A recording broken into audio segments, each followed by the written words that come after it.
The overlap that confuses everyone. Here's why this is such a brain trap. Self-awareness and anxiety are like identical twins in different outfits. From the outside, they look the same. Both make you notice your behavior. Both make you replay conversations like they're Marvel post-credit scenes with hidden clues. Both make you reflect after interactions. But the vibe, totally different universes. Self-awareness sounds like, I interrupted Sarah in that meeting. Next time, I'll pause more. Calm, constructive. Feels like a TED Talk in your head. Anxiety sounds like, oh my God, I interrupted Sarah. She hates me now. HR probably knows. They're drafting the termination email right now. My cat will leave me too. In fact, everyone will leave. This is the prologue to my villain origin story. See the gap? Self-awareness equals useful data. Anxiety equals overthinking with a horror soundtrack composed by Hans Zimmer and regret. Anxiety loves to cosplay as introspection. It shows up in glasses and says, I'm just here for some thoughtful reflection, then proceeds to roast your entire existence like it's auditioning for a Comedy Central special. Here's the golden question to spot the imposter. Does your reflection feel like curiosity or like punishment? Because curiosity says, what happened and what can I learn? Punishment says, you're terrible, and here's Exhibit A through Z, complete with PowerPoint slides and an optional shame playlist. What real self-awareness looks like. Okay, let's talk about the good twin, self-awareness. Psychology time. True self-awareness is accurate self-perception without the judgmental Yelp reviews. It's a VIP in the emotional intelligence crew. Researchers like Tasha Eurich even call it the meta skill of the 21st century. Why? Because it's basically the Swiss Army knife of mental clarity. It drives better decisions, better relationships, and fewer late night, did I ruin everything? Spirals. So, what does real self-awareness look like? Signs include, you notice patterns without turning them into prophecy. You adjust without spiraling into a Shakespearean tragedy. You can name feelings without letting them run your group chat. Think of self-awareness like your car dashboard. It gives you data. Fuel low, check engine. It does not start screaming in all caps. Why did you turn left, you failure? Everyone thinks you're a bad driver. It's calm, it's curious. It asks, what's working, what's not? And then it moves on. Like that chill friend who just says, we good? Instead of sending you a 3-page breakup letter in Times New Roman. The big tell?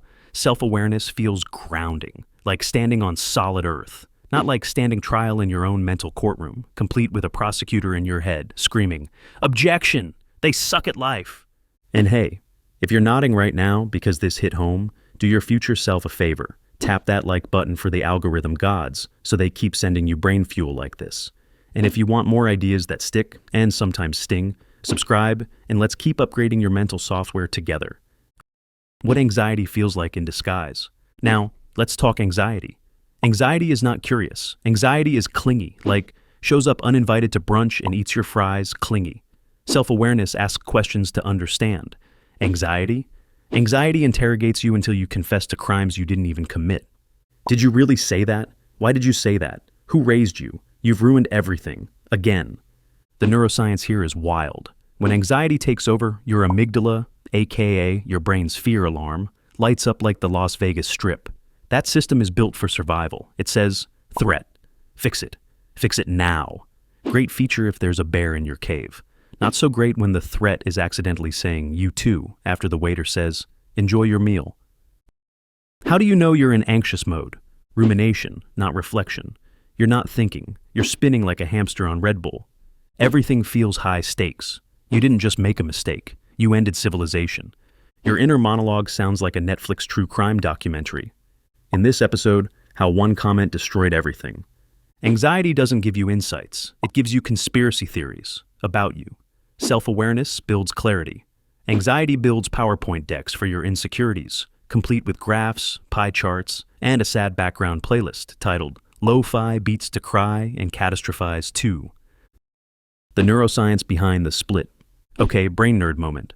Self-awareness lives in your prefrontal cortex, the calm, collected CEO of your mental boardroom. It regulates, analyzes, strategizes.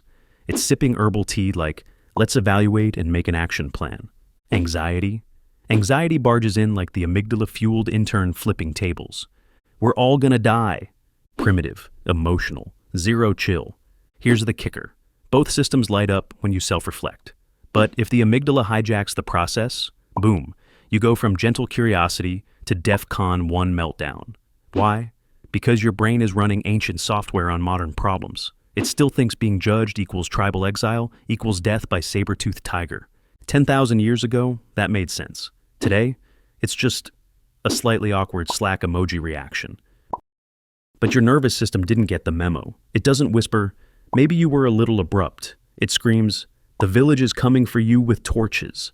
Meanwhile, the village is literally two coworkers who didn't notice your tone because they were too busy muting their mics to eat chips. Building self-trust. Here's where the magic and sanity happens. If you want to break the anxious spiral, you don't need a personality transplant. You need self-trust. Think of it like this. Anxiety is your brain acting like a helicopter parent, hovering with snacks and worst-case scenarios. Self-trust is that cool aunt who says, you got this. Call me if the house is on fire. 3 practical moves to upgrade your mental software. First, name the mode you're in. Ask yourself, am I observing or interrogating? If your inner voice sounds like Law and Order, where were you at 3:17 p.m.? That's anxiety. If it sounds like a curious scientist, interesting data point. You're in self-awareness mode. Second, journal for data, not drama. Write down what happened and what's in your control. Example of a data entry. Interrupted Sarah twice. Note for next meeting, pause before speaking. Example of drama entry. Sarah hates me. My career is over. Should I fake my own death? If your journal reads like courtroom transcripts, take a breath. Or, at least, switch to bullet points. Third, body check. Self-awareness feels like an NPR podcast. Calm, measured, maybe a little boring. Anxiety feels like 47 Chrome tabs open on your brain, with the fan about to catch fire. If you're vibrating like your phone on Do Not Disturb, that's not reflection. It's a meltdown in business casual. Remember this mantra. If reflection feels like solving, it's self-awareness. If it feels like spiraling, it's anxiety. Because self-awareness takes neat little notes. Anxiety writes manifestos at 3 a.m. in all caps, with a title like Reasons We're Doomed, Volume 2. The big mindset shift. Here's the empowering part. You don't have to kill anxiety. You don't need to send it to a farm upstate. Anxiety is not your enemy. It's just a deeply awkward friend who thinks showing up uninvited at 3 a.m. with conspiracy theories is helpful. It's trying to protect you. It just sucks at the delivery. Like, anxiety is basically the overdramatic weather app that predicts Category 5 hurricane incoming when all you've got is light drizzle. So, what do? Treat anxiety like a noisy intern who barges into the boardroom screaming, "The building's on fire." But really, someone burned toast in the break room. You nod, you thank them for caring, and then you gently escort them out with, "Thanks for the input, but I'll take it from here." Then pivot. Ask the question self-awareness loves. What's the smallest tweak I can make next time? Because here's the truth. Self-awareness is a quiet architect. It doesn't live stream its process. It doesn't spiral into a soap opera called The Tragedy of Me. Self-awareness builds the future, quietly, calmly. Without PowerPoint slides titled, Reasons You're Trash, or pie charts explaining how you've failed as a human. It's like the chill friend who helps you clean your kitchen, while anxiety is the one setting off the smoke alarm because you left a spoon in the sink. The shift is simple, but game-changing. Stop letting anxiety write your headlines. Hand the mic back to curiosity.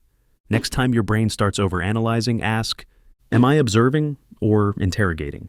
Because one builds clarity. The other just builds stress. Which one do you think you lean toward, self-aware or anxious? Drop it in the comments. If this video made your brain feel 20% lighter, hit that like button. It tells the algorithm we're not spiraling, just reflecting. And subscribe for more ideas that stick. Figures that sketch. Ready for your next mental update? Tap here and keep playing smart.